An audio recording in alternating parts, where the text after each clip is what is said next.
அப்பாவுக்கு 2 பேருக்கும் ஒரு விஷயத்த சொல்றேன். பொண்டாட்டி புருஷன் சண்டை போட்டு என்ன வேணாலும் அவங்க, ஆனால் தாய் தகப்பன்மார்கள் சண்டை போடுவதற்கு ஒரு நாளும் அனுமதி கிடையாது. போட்டுக்கொள்ளாதீர்கள். கைத்தட்டுகிறார்கள், பிள்ளைகள் பாதிக்கப்பட்டிருப்பார்கள். தனியா என்ன வேணாலும் பண்ணிக்கங்க. அம்மா அப்பாவை அப்பா இல்லாத நேரத்தில் பிள்ளையிடம் திட்டுவதும், அம்மா இல்லாத நேரத்தில் அப்பா பிள்ளையிடம் அம்மாவை திட்டுவதும் தவிர்த்து கொள்ளுங்கள். குழந்தைகளை தாய் கண்டிக்கின்ற பொழுது தந்தை அந்த குழந்தையின் முன்னால் அந்த தாயை கண்டிக்காமல் இருப்பதும், தந்தை பிள்ளையை கண்டிக்கின்ற பொழுது தாய் அந்த பிள்ளையின் பக்கம் சார்ந்து பேசாமல் இருப்பதும், ஆளுமையான ஒரு குழந்தையை வளர்ப்பதற்கு தாயும் தகப்பனும் உதவி செய்கிறீர்கள் என்பதனை மட்டும் நீங்கள் புரிந்து கொள்ளுங்கள். நீங்கள் கொடுக்க, நான் இங்க எல்லா பெற்றோர்களுக்கும் ஒரு விஷயத்தை இன்னைக்கு சொல்லிட்டு போறேன். தயவு செய்து பிள்ளைகளிடத்தில், அம்மா நீ படிச்சு, அப்பா நீ படிச்சு நல்ல பிள்ளையா வளர்ந்தா போதும்பா, எனக்கும் என் பொண்டாட்டிக்கும் எனக்கும் என் புருஷனுக்கு நீ ஒன்னும் செய்ய வேண்டாம்னு மட்டும் சொல்லிடாதீங்க. சொல்றீங்க, நீ வளர்ந்த ஆளை நீ நல்லா இருந்தா போதும்பா, என்னையே என் பிள்ளைகளை என் புருஷனை நீ பார்க்க வேண்டிய அவசியம் கிடையாது. அவன் நம்பி அப்படியே போயிடுறாங்க. என்ன சொல்லி வளர்க்கணும் தெரியுமா? இங்க பாரு, வாழ்க்கை அடமானம் வச்சு உன்னை பெத்து எடுத்து வளர்த்து ஆளாக்கி விட்டுருக்கிறேன், சாவர வரைக்கும் இந்த குடும்பத்தை நீ தான் பார்த்துக்கணும்னு சொல்லி வளருங்கள். உங்கள் பொறுப்பு அது. தயவு செய்து இந்த 2 வார்த்தையை மட்டும் சொல்லிடாதீங்க.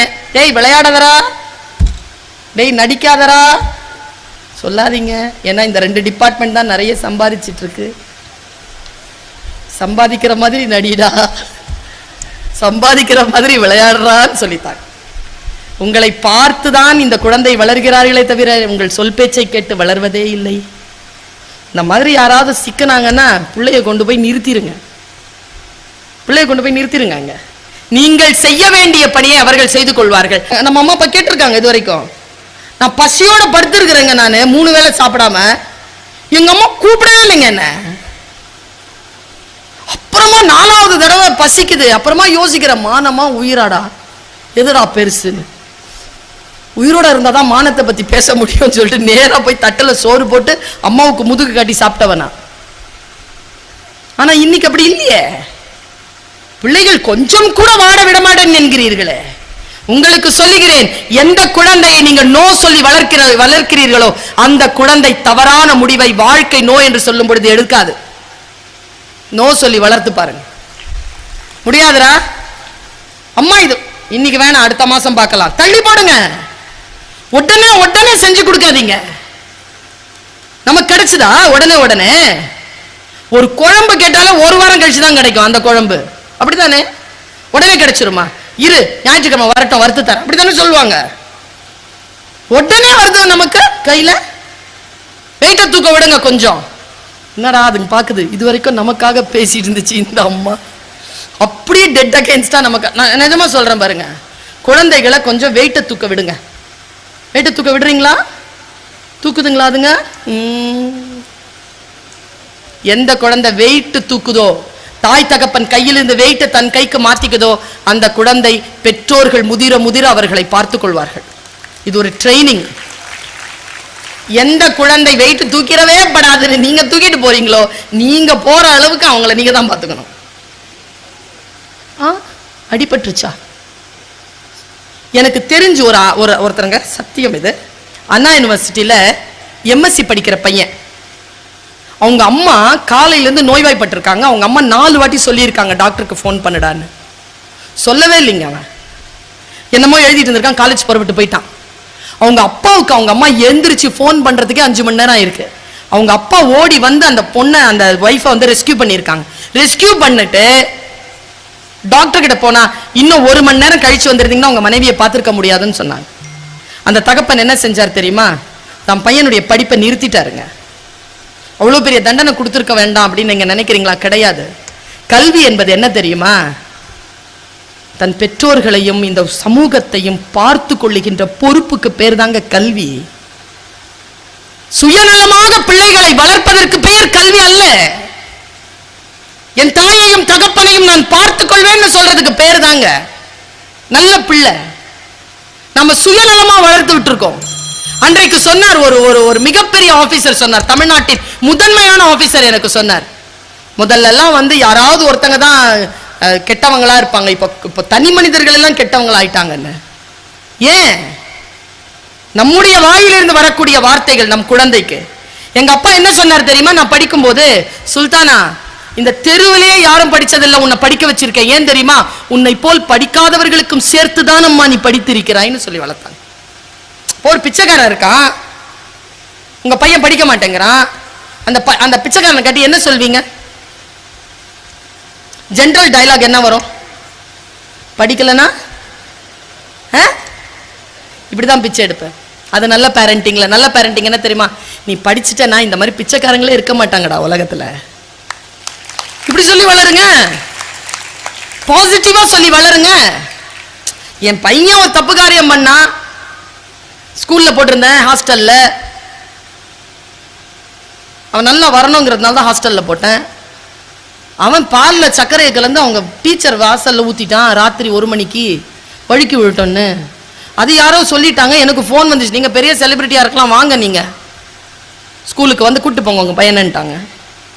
இந்த ரெக்கார்ட் ஆகிட்டு இருக்கு, கேட்டுட்டு இருப்பாங்க இந்த ஸ்கூல்ல இருக்கிற டீச்சர்ஸ். நான் போய் நடுங்கி போய் நிற்கிறேன். நான் வெங்காய பச்சடி, பிஹெச்டி, தயிர் பச்சடிலாம் படிச்சிருக்கிறேன். ஆனால் என் பிள்ளைனுடைய ஸ்கூல் டீச்சருக்கு முன்னால் நான் ஒன்றுமே கிடையாது, கை கட்டிட்டு தான் நிற்பேன் அவங்க முன்னால். என் குழந்தையை உருவாக்கி தரப்போகின்ற குரு நான் வேற இடத்துல தான் குரு, அங்கே நான் அம்மா கையை கட்டி நின்னேன். கூட்டு போங்க மேடம் உங்கள் பையனை. நான் என்ன பண்ண, பாலை கரைச்சி ஊற்றிருக்கான், வழுக்கி விழட்டோன்னு சொல்லிட்டு என்ன ஆட்டிடியூடு இது? அவன் செஞ்சிருக்க மாட்டாங்க, நீங்கள் சொல்கிற மாதிரி தான் சொன்னேன், அவன் செஞ்சிருக்க மாட்டாங்க. நல்ல பையன். இந்தாங்க கடிதம், படிச்சு பாருங்க. நிதானிக்கிறேன், நான் படிச்சு பார்க்குறேன். இங்கிலீஷில் எழுதியிருக்கான், letter 10th standard boy, I am a language teacher. பிரமாதமாக எழுதியிருக்கான் சிவா, பிரமாதமாக எழுதியிருக்கான். நான் அவனை பார்க்குறேன், அவன் தப்பு கிப்பு எல்லாம் போயிடுச்சு. டேய் இவ்வளோ சூப்பராக எழுதுறியடான்னு மனசு பொங்குது. நேரம் இல்லை மேடம், அவன் எழுதியிருக்க மாட்டான் மேடம், நீங்கள் எழுதி கையெழுத்து வாங்குறீங்களான்னு கேட்குறேன். அவன் தான் எழுதுனான், அவன் தான் மேடம் எழுதுனான். அப்போ முடிவு பண்ண, டேய் ஃபர்ஸ்ட் கிளாஸாக இருக்குடா உன் இங்கிலீஷு, நீ டிராஃப்டிங் சூப்பராக பண்ணுவடா. நீ இந்த இந்தியாவில் இன்னைக்கு தேவைப்படுகின்ற ஒரு தொழில் அட்வொகேட். உன்கிட்ட லாஜிக் மைண்ட் அண்ட் லாங்குவேஜ் இருக்கு, நீ அட்வொகேட் தான்டான்னு சொல்லிட்டு அப்போ முடிவு பண்ணுங்க. நான் அவனுக்கு 15 வயசு, அவனுடைய சாரி கடிதம் மேல, அப்பாலஜி கடிதம் மேல ஒரு தாய் முடிவு செய்கிறேன். இன்னைக்கு அவன் ஃபைனல் இயர் முடிச்சிருக்கான், BA LLB ஆனர்ஸ். ஆனா ஒன்று நான் அடையாளம் கண்டேன், அவன் குற்றத்தில் தான் அடையாளம் கண்டேன். அவன் பயங்கரமா ஃபிக்ஷன் ரைட்டர், நல்லா எழுதுறான். என் லாங்குவேஜ் ஸ்கில் அவனுக்கு வந்திருக்கு, ஆனா தமிழ்ல வரல, இங்கிலீஷ்ல வந்திருக்கு. சரி நான் இங்க நிறுத்துறேன். ஒரு ஒரு அம்மாவா நான் வந்து அங்க அது சுயநலமா இருந்துட்டேன். ஆனா அவன் தண்ணி பால்ல சக்கரை கலந்து ஊத்தினானே, அதுக்கு நான் ஒண்ணுமே செய்யல, சொல்லலைங்க. அவன் நீ செஞ்சியாப்பான்னு கேட்டேன், ஆமான்னா ஒத்துக்கிட்டான் அவன், ஆமான்னா. ஆனா அந்த டைம்ல அறிவுரை சொன்னா அவனுக்கு எப்படி இருக்கும்னு தெரியல. ஏன்னா எல்லா டீச்சரும் திட்டி இருக்காங்க, அப்பாலஜி லெட்டர் எழுதிட்டான். இனிமேல் பார்த்து நடந்துக்கப்பா சொல்லிட்டு வந்துட்டேன். தப்புப்பா பார்த்து நடந்துக்க சொல்லிட்டு வந்துட்டேன். 1.5 வருஷம் கழிச்சு எனக்கு ஒரு ஆக்சிடென்ட் நடந்தது ரோட்ல.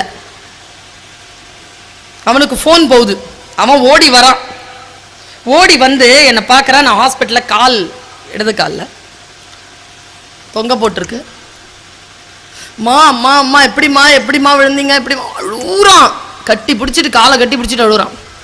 நான் 1.5 வருஷம் கழிச்சு சொன்னேங்க, தம்பி இப்போ நீ +2 படிச்சிருக்க, 10th படிக்கும்போது அந்த தமிழ் டீச்சர் வாசல்ல இந்த சர்க்கரையில் பால் கலந்து ஊத்துனல்லடா, அது என்ன இங்கே ராயப்பேட்டால வழுக்கி விழ வச்சிருச்சுடாங்க. இவ்வளவுதாங்க சொன்னது. நம் குழந்தை ஏதேனும் தவறு செய்தால் அது அவனையோ அவன் விரும்புகின்றவர்களையோ கர்மாவாக வந்து பாதிக்கும் என்பதனை நான் ஏதோ ஒரு வகையில் அவனுக்கு சொல்லி போனேன். நம் குழந்தைகள் நல்ல குழந்தைகள் பெற்றோர்களே, நான் உலகம் சுற்றுகின்றவள். இத்தகைய குழந்தைகள் இந்த இந்தியாவிலேயே தமிழகத்தில் இருப்பது போல் குழந்தைகள் வேறு எந்த மாநிலத்திலும் கிடையாது, இந்த உலகத்தில் எந்த நாட்டிலும் கிடையாது. அவ்வளவு நல்ல குழந்தைகள் இவர்கள். அந்த நல்ல குழந்தைகளை வழிபடுத்தக்கூடிய ஆற்றல் நமக்கு இருக்கு. நாம கெடுத்துடக்கூடாது, அவ்வளவுதான். முட்டை வச்சிருக்கேன்டா யாருக்கும் கொடுக்காம சாப்பிட்டுடுன்னு சொல்லாம எல்லாருக்கும் பகிர்ந்து கொடுப்பா, நீயும் பார்த்துக்கப்பா, நீ கூட இருக்கும்போது இன்னொரு ஆள் பசி இல்லாம பார்த்துக்க என்று சொல்லி வளர்க்கின்ற பெற்றோர்கள் நல்ல குழந்தைகளை உருவாக்குகிறார்கள். ஆசிரியர்களுக்கு ஒரு அற்புதமான வாய்ப்பு. டாக்டர்ஸ்க்கும் டீச்சர்ஸ்க்கும் இருக்கிற வித்தியாசம் என்ன தெரியுமாப்பா? நான் ரொம்ப பெருமைப்படுறேன்ப்பா, நல்ல வேளை நான் கெமிஸ்ட்ரி படிக்கல, நல்ல வேளை நான் MBBS போல, நல்லா படிக்கிற புள்ள, நான் நல்ல வேளை நான் டீச்சர் ஆயிட்டேன். டீச்சருக்கும் டாக்டரும் ரெண்டுமே நல்ல உயர்ந்த பொறுப்பு தானே. ஆனா டாக்டரை விட டீச்சர் கொஞ்சம் மேல். ஏன் தெரியுமா? இப்போ என்கிட்ட ஒரு ஸ்டூடெண்ட் படிக்கிறான்னு வச்சுக்கோங்க, அவ பெரிய ஆளா வந்துட்டானா நான் தைரியமா சொல்லலாம்ல இது என் ஸ்டூடெண்ட்னு. டாக்டர் சொல்ல முடியாது, இது என் பேஷண்ட், டயாலிசிஸ்க்கு என்கிட்ட தான் வருவார், இவருக்கு ஹார்ட் அட்டாக் வரும்போது நான் தான் ஆபரேஷன் பண்ணேன். சொல்ல முடியாது இல்லைங்க. ஆசிரியர்களால் சொல்ல முடியும். குழந்தைகளே, உங்களை உருவாக்குகின்ற ஆசிரியர்கள் இவர்கள். நான் இந்த பெற்றோர்களின் சார்பில் ஒரு விஷயத்தை மட்டும் சொல்லிவிட்டு போகிறேன். பேசுவதற்கு நிறைய விஷயங்கள் இருந்தாலும் எனக்கான நேரமும் நெருங்கி கொண்டிருக்கிறது. இன்னும் ஒரு 5 நிமிடத்தில் என்னுடைய பேச்சை நான் நிறைவு செய்வேன். நீங்கள் ஒரு விஷயத்தை கவனப்படுத்திக் கொள்ளுங்கள். நான் எப்பவுமே சொல்லுவேன், ஒரு சில விஷயங்களை நான் எப்பவுமே சொல்லுவேன். கவனம் மட்டும் வை, உன் கவனத்தை சிதறடிக்க விடாதே. ஜெயிக்கிறதுன்னு முடிவு பண்ணிட்டேனா ஜெயிச்சு காட்டு. உன் பலவீனங்களை நீயே ஜெயிச்சு காட்டு. கோயில் யானைக்கும் விநாயக யானைக்கும் இருக்கிற வித்தியாசம் அதான். கோயில் யானைக்கு மதம் பிடிக்கும், அடக்கக்கூடிய ஆயுதம் அங்குசம். அது பாகன் கிட்ட கொடுத்துருக்கு, அது பிச்சை எடுக்குது, கை காட்டுது, நீட்டுது, காசு கொடுத்தா தலையில் ஆசீர்வாதம் பண்ணு. விநாயக யானை உள்ள இருக்கு, அது எல்லாருமே இப்படி வணங்குறோம். என்ன காரணம்? அதுக்கும் மதம் பிடிக்கும். ஆனால் தன் மதத்தை அடக்கக்கூடிய ஆயுதத்தை அது தன் கையிலேயே வைத்திருக்கிறது. நம்ம அடுத்தவர்கள் கையில் கொடுத்தா பிச்சை எடுக்கிற யானை தான். நம்ம பலவீனத்தை அடக்கக்கூடிய ஆயுதத்தை நாமே கையில் வைத்திருந்தால் நாம் விநாயக யானை. என்கிட்ட ஐ எம் வெரி பவர்ஃபுல்ங்க. பர்சனலா ஐ எம் வெரி பவர்ஃபுல். எனக்கு யாருமே ஒரு மாஸ்டர் கிடையாதுங்க. என்னை கண்காணிக்கிறதுக்கு ஒரு மாஸ்டர் கிடையாது, இறைவனை தவிர. ஏன் என்றால் என் பலவீனத்தை நானே அடக்குகிறேன். இந்த இடத்துல இந்த விஷயம் எனக்கு வந்துச்சுன்னா நல்லா இருக்கும் அப்படின்னு தோணுது. ஆனா அந்த நல்லா இருக்குங்கிறது என் வாழ்க்கைக்கு சரியில்லை என்ற பொழுது அந்த நல்லா இருக்குங்கிறத நான் நோ சொல்றேன். பல விஷயங்களுக்கு நான் நோ சொல்கிறேன். இப்போ இருக்கிற ஒரு பிரச்சனை, இப்போ ஸ்பாட் ஒரே விஷயம்தான், அது கல்விதான். நான் இதை பல இடங்கள்ல சொல்லி இருக்கிறதுனால சொல்றேன். எனக்கு பாம்பு ரொம்ப பிடிக்குங்க. பார்க்க ஒரு நாள் நாங்க அமெரிக்கா போறோம், சாண்டியாகோ.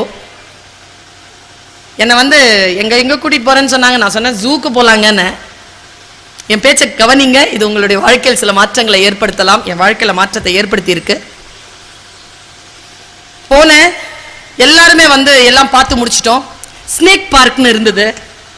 அமெரிக்காவில் ஸ்னேக் பார்க் பார்க்கணும்னு சொல்லி நான் படிச்சிருக்கேன்.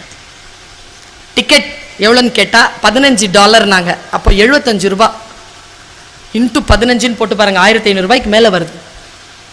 அந்த இவர் இருக்கிறார்ல ஆர்கனைசர், அவர்கிட்ட சொன்னேன் எனக்கு வாங்கி கொடுங்க, நான் கேஷ் உங்களுக்கு கொடுத்துட்றேன்னா. அவருக்கு கொஞ்சம் கஷ்டமாயிடுச்சு. இல்லை மேடம் நானே வாங்கிது. ஆனால் அவர் என்னை டிமோட்டிவேட் பண்ணுறாரு. போக வேண்டாம் மேடம், அங்கே நிறைய பாம்பு இருக்கும் மேடம். ஓ அதை பார்க்க தான் ஏன் போகிறேன். இல்லை மேடம், அது எப்படி உங்களுக்கு சொல்கிறதுன்னு தெரியல, 3 கிலோமீட்டர் மேடம், அது உள்ள பயமாக இருக்கும் மேடம். பயமாக இருக்கும்னா வேண்டாம் மேடம். நான் ஒரு வார்த்தை சொன்னேன், நீங்கள் கூட வருவீங்கல்லன்னு கேட்டேன். எனக்கு பிரச்சனை இல்லை மேடம், நான் வரேன். அப்புறம் 2 டிக்கெட் வாங்குங்கண்ணே. சரின்னா அவர் டிக்கெட் வாங்கிட்டு ஒரு டிக்கெட்டை கையில், உங்கள் டிக்கெட் நான் என்கிட்ட இருக்கு மேடம்னாரு. சரி போங்க மேடம் முன்னாலண்ணா. ஒருத்தர் போனால் கதவு மூடிடுதுங்க. உள்ள என்ட்ரி ஆனவுடன் கதவு மூடிடுது, பெரிய பிளாக் டோர் மூடிடுது. நீங்கள் போங்க மேடம்னாரு ஃபர்ஸ்ட் என்ன. நான் உள்ளே போன பாருங்க, கதவு மூடிடுச்சு. அந்த வரவே இல்லைங்க, தனியாக விட்டாங்க என்ன. நான் உள்ள எப்படி சொல்றது போறேன்னா, திடீர்னு ஒரு சின்ன பாதை, குழந்தைகளை பாதை, அந்த பாதை அவன் சொல்றான், சவுண்டு பயங்கர சவுண்ட், மற்றதெல்லாம் இருட்டு. இந்த மாதிரி லைட் இருக்கு, என் பாதை மட்டும் தெரியுது, இங்கெல்லாம் இருட்டு. Now you have entered the venomous world. விஷமான உலகத்திற்குள் நீ இப்பொழுது நுழைந்து விட்டாய். நீ இங்கிலீஷ்ல சொல்றான். அந்த வாய்ஸ் வேற பயமா இருக்கு.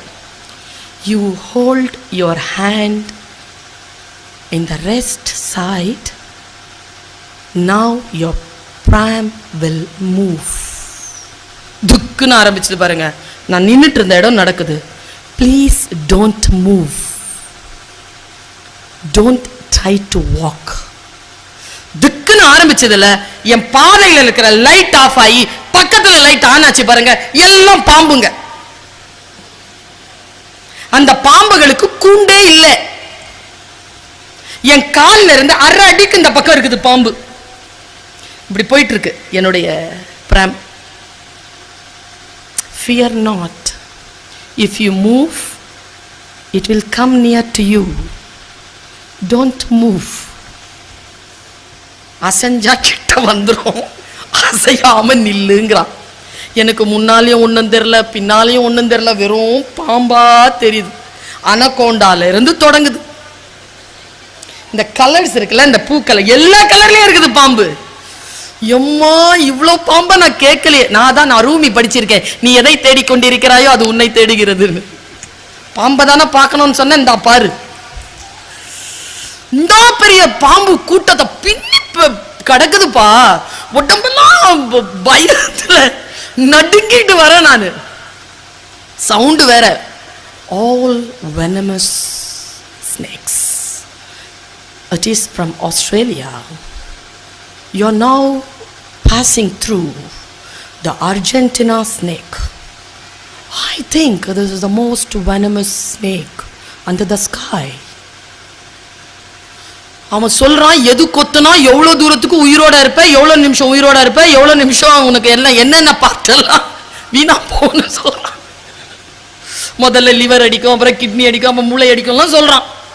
பயத்துல போய்கிட்டே. நீங்க போங்க, சாண்டியாகோக்கு போங்க, நான் சொல்றது உண்மையா இல்லையான்னு பாருங்க. போயிட்டு முடிஞ்சுதா 3 கிலோமீட்டர் முடிச்ச உடனே எப்பான்னு முடிஞ்சிருச்சுடா அப்படின்ன உடனே டக்குன்னு நின்னுச்சு பாருங்க. பார்த்தா நான் மட்டும்தான் வந்திருக்கேங்க. பின்னாலேயே யாரும் இல்லை தம்பி. முன்னால அங்க இருக்குதுங்க ஒரு கூட்டம். முடிச்சிருச்சு. எப்பான்னு வேர்த்து விறுவிறுத்து எனக்கு கண்டிப்பா எனக்கு ஒரு மனசுல என்னன்னா, இதுக்கு காத்துல விஷம் பரவி இருக்குமோ உடம்புல. நேரா போய் பார்க்கிறேன். என் மனசுக்கு பாடம் பாருங்க. இதை ஏன் இன்னைக்கு நான் சொல்றேங்கிற உண்மை இப்ப தெரியும் உங்களுக்கு. பெரிய ஒரு கண்ணாடி கூண்டு, அதுல மேல எழுதி இருக்குங்க, கிங் கோப்ரா. இதுவரைக்கும் நான் பார்த்த ஆயிரக்கணக்கான பாம்புகள் ஒண்ணுமே கிடையாது, அதுதான் கிங்.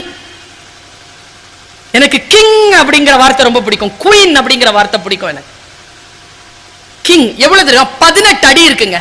எனக்கு கொடுப்பேன் அன்னைக்கு சுத்தி இப்படி மேல உட்காந்து இப்படி ஒரு ராஜ தரிசனம் கொடுத்துட்டு இருக்கு. இப்படிங்க இவ்வளவு தடிசுங்க இப்படி இருக்கு. இப்படி அதுவும் அமெரிக்கால அங்க ஜூல வச்சிருக்க ஒத்தையா நிக்குதுங்க. இப்படி பாக்குறேன்னா பின்னால ஸ்க்ரோலிங் போகுது. இது முட்டையிட்டு குஞ்சு பொரிக்கும், இது நெஸ்ட் கட்டும். நெஸ்ட் கட்டுதுங்க. அது இன்னொரு வார்த்தை சொன்னா பாருங்க, இந்த பெரிய பாம்புக்கு இருக்கிற விஷம் தான் குட்டி பாம்புக்கும். 2 விஷமும் வேற இல்ல. குட்டின்றதுனால நம்ப முடியாது நீங்க, அதே விஷம் தான். அப்புறமா ஸ்க்ரோலிங் கடைசியா போட்டான் பாருங்க, நீங்கள் கடந்து வந்த எல்லா பாம்புகளும் தான் இதற்கு உணவு. இது எல்லாத்தையும் தின்னு தான் அப்படி இருக்குது. அது பாம்பை தான் சாப்பிடுமா, அது வேற எதுவும் சாப்பிடாதான். எம்மா என்னடா மெசேஜ் இதுன்னு பார்த்துட்டு சரி பாய் வணக்கம் சொல்லிட்டு அந்த பக்கம் போறேன். மெசேஜ் குட்டியா ஒரு கண்ணாடி கூண்டு. இங்க கூட அவ்வளவு பேர் இல்லைங்க. இந்த லைட் கிட்ட கூட அவ்வளவு பேர் இல்லை. அங்க ஒரு 50 பேர் நிக்கிறான். இத்தனோண்டுங்க ஒரு பாம்பு, மெலிசா இருக்குங்க, கருப்பா இருக்கு. இதாவது இப்படி அழகா அப்படி இப்படி இப்படி பார்த்துட்டு இருக்கா. அது அப்படி இல்லை, ஒரு இடத்துல நிக்கல, அந்த பக்கம் இந்த பக்கம் இந்த பக்கம் அந்த பக்கம் அந்த போது ஓடிக்கிட்டே இருக்குது. இதுக்கு 2000 ஸ்க்ரோலிங் போகுது, அதுக்கு ஒரே ஒரு ஸ்க்ரோலிங் தான் பெருசா ரெட் லைட்ல எரிஞ்சிட்டு இருக்கு. அது பேரு கீழே ஒரே ஸ்க்ரோலிங் மாறி மாறி அதுவே வருது. இப்படி போகுது வருது, இப்படி பாக்குது. எந்த கிரவுட் புல்லருங்க. பர்வீன் சுல்தான் நான் பேச வரேன், நான் வந்துடுறீங்கல்ல, கிரவுடு வரீங்கல்ல, 8 மணி ஆச்சே, உட்காந்துருக்கீங்கல்ல, க்ரௌட் புல்லருங்க அது. என்னதான் பேசு இந்த அம்மா பாப்போமேன்னு சொல்லி அது அப்படியே பார்த்துட்டு இருந்துச்சா, அது அப்படியே பார்த்தேங்க நான். அவ்வளோ போட்டோஸ் அதுக்கு துணியா இருக்கு, ஒரு இடத்துல தங்களை ஓடிக்கிட்டே இருக்கு. ஒரு ஸ்க்ரோலிங்ல என்ன தெரியுமா போட்டிருந்தது, நான் நினைச்சேன் எல்லா பாம்பையும் கீழே விட்டல, நீ ராஜநாகத்தை அங்க போட்ட, ஏன்னா அது பாம்பை தின்ற பாம்பு. பிளாக் மாம்பா என்னன்னா ராஜநாகத்தை கொல்லும் பாம்பு, பிளாக் மாம்பா. நான் ஒன்று சொல்றேன் குழந்தைகளே, இந்த உலகம் கிங் கோப்ராவாக வந்து நின்று உன்னை மிரட்டும். அதனுடைய ஆகிருதி, அதனுடைய வெற்றி, அதனுடைய மிகப்பெரிய சாதனைகள் எல்லாம் முன்னால வந்து நின்னாலும் அந்த ராஜநாகத்தை தின்னு தீர்க்கிற பிளாக் மாம்பாவா வா. அதுதான் நம்முடைய வாழ்க்கையில் மிக மிக முக்கியமான ஒன்று. எதையும் பார்த்து வியக்காதே, எதையும் பார்த்து பிரமிக்காதே. இவர்கள் எல்லாம் சாதிக்கிறார்கள் என்றால் நம்மால் முடியாதா? யாராலும் முடியவில்லை என்பதனை தானே நான் சாதித்திருக்கிறேன். நானே செய்யும் பொழுது நீ செய்ய மாட்டாயா என்ன? எனக்கு ஒரு ஆசை உன்னை சந்திக்கிறதுல, இவங்களை சந்திக்கிறதுல இல்லை எனக்கு ஆசை, உன்னை சந்திக்கிறதுல ஆசை. ஏன் தெரியுமா, ஒரு 10 வருஷத்துக்கு அப்புறம் நான் உன்னை இன்னைக்கு நான் ஏர்போர்ட்ல ஒரு பொண்ணை சந்திச்சேன். அந்த பொண்ணு தன் பேரை சொல்லி சொன்னா, மேடம் அன்னைக்கு என்னை கூப்பிட்டு என் ஸ்கூல்ல என்னை கூப்பிட்டு உன் உச்சரிப்பு நல்லா இருக்குன்னு பாராட்டினீங்க, நான் இன்னைக்கு சன் டிவியில நியூஸ் வாசிக்கிறேன் மேடம். ஜெயிச்சிட்டால, அந்த உச்சரிப்பை கரெக்டா கொண்டு போய் அங்க நிறுத்தி இருக்கால. உன்னை நான் இன்னும் 10 வருஷத்துல எங்கேயோ ஒரு இடத்துல சந்திப்பேன் குழந்தைகளை. அந்த டைம்ல நீ சொல்லுவ, நான் இவ்வளவு சாதித்திருக்கிறேன், இந்த இடத்துல நான் வேலை செய்யறேன், நீங்க இங்க கனடா நாட்டுக்கு வந்திருக்கிறீங்க, நான் இங்க தான் சிஓவா இருக்கிறேன், உங்களுடைய ஃபிளைட் எப்போ, நீங்க வாங்க நான் என்னுடைய கார்ல கொண்டு போய் உங்களை டிராப் பண்ணிடுறேன். நீ என்ன கூப்பிட மாட்டியா? நீ என்னை வந்து சந்திச்சிட மாட்டியா? அந்த சந்திப்புக்காக தான் இப்பொழுது உன்னை சந்தித்து கொண்டிருக்கிறேன். வா, நான் வந்து ஒரு கிரீன் பென் வச்சிருக்கேன் இப்போ கையில. இன்னும் 5 வருஷத்துல அந்த கிரீன் பென்னுக்கான அதிகாரம் கூடும். நான் வேலை செஞ்சிட்டு இருக்கிறேன் அதுக்கு. அங்க ஒரு கிரீன் பென் இருக்கு, அதிகாரம் கூடின கிரீன் பென். அங்க ஒரு ஃபைல் இருக்கு. உனக்கு நான் 10 வருஷம் டைம் தரேன். 10 வருஷம் டைம்ல அந்த பென் என்கிட்ட இருந்து நீ ஃபைல் எடுத்துட்டு உள்ள கேபின் தட்டி என்ன பார்க்க வர போறியா, இல்ல நான் ஃபைலை வச்சுக்கிட்டு கதவு தட்டி உள்ள வரும்போது அந்த பெண்ணோட நீ அங்க சேர்ல உட்கார்ந்துருக்க போறியா? எது நடக்க போகுதுன்னு தெரியல. நீ படிச்சுட்டு தான் இருக்கிற, நானும் முன்னேறிக்கிட்டு தான் இருக்கிறேன். ஆனா என்னை விட உனக்கு வாய்ப்பு அதிகம். ஆசிரியை இல்லையா, நான் டீச்சர் இல்லையா, அம்மா இல்லையா? அதனால சொல்றேன், வா, கிரீன் பென் உன்கிட்ட இருக்கட்டும், நான் ஃபைல் கொண்டு உள்ள வரேன், நீ அந்த ஃபைல்ல கையெழுத்து போடு. அவ்வளவு உயர்ந்து வா. அந்த உயர்ந்து வருவதற்கு ஒரே ஒரு வாய்ப்பு என்ன என்றால், இப்பொழுது உனக்கு அளிக்கப்பட்டிருக்கக்கூடிய இந்த கல்வி என்கின்ற வாய்ப்பை மட்டும் கைவிட்டு விடாதே. ஒழுக்கமாக இரு. இந்த வயதில் சில விஷயத்துக்கு நோ சொல். உன் உடம்போ உன் மனசோ கேட்கிற விஷயத்தை முறித்து போடு. உன் வாழ்க்கையின் ஒரே இலக்கு +2ல மிக அதிகப்படியான மதிப்பெண்கள் எடுத்து மிகப்பெரிய ஆளுமையாக வா.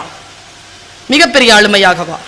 அப்படி மிகப்பெரிய ஆளுமையாக நீ வந்து இங்க இந்த டயஸை ஷேர் பண்ணும்பொழுது இறையழு இருந்தால், நானும் அந்த இடத்தில் உன்னோடு உட்கார்ந்து அதே டயஸை ஷேர் பண்ற அளவிற்கு வாழ்க்கை வாய்ப்புகளை தரும். மறுபடியும் சொல்கிறேன், என்னாலே முடிகிறது என்றால் உன்னால் முடியாதா என்று சொல்லுவதற்குத்தான் உன்னை நான் தேடி வந்தேன். வா, சிறகு விரித்து பறப்பும் அந்த வான வெளியில். மிகப்பெரிய வெளி இருக்கு குழந்தைகளை. நிலம்னு ஒண்ணு இருக்கு, வானம்னு இருக்கு. நாம எப்படி இருக்கணும் தெரியுமா? நிலமா இருந்தா யார் வேணாலும் வந்து விதைச்சிட்டு போயிடலாம். வானமா இரு, ரீச் பண்றது கஷ்டம். வா, அந்த உயரத்தில் நான் நிற்க வேண்டும். அந்த நான் நிற்கக்கூடிய அந்த உயரத்தில் நானும் நீயும் சரிசமமாகவோ அல்லது நான் அன்னார்ந்து பார்க்கக்கூடிய நிலையிலோ நீ இருக்க வேண்டும் என்கின்ற என்னுடைய இறை வேட்கையை சொல்லி உங்கள் அத்துணை பேருக்கும் வாழ்த்துக்களை சொல்லி நிறைவு செய்கிறேன். நன்றி.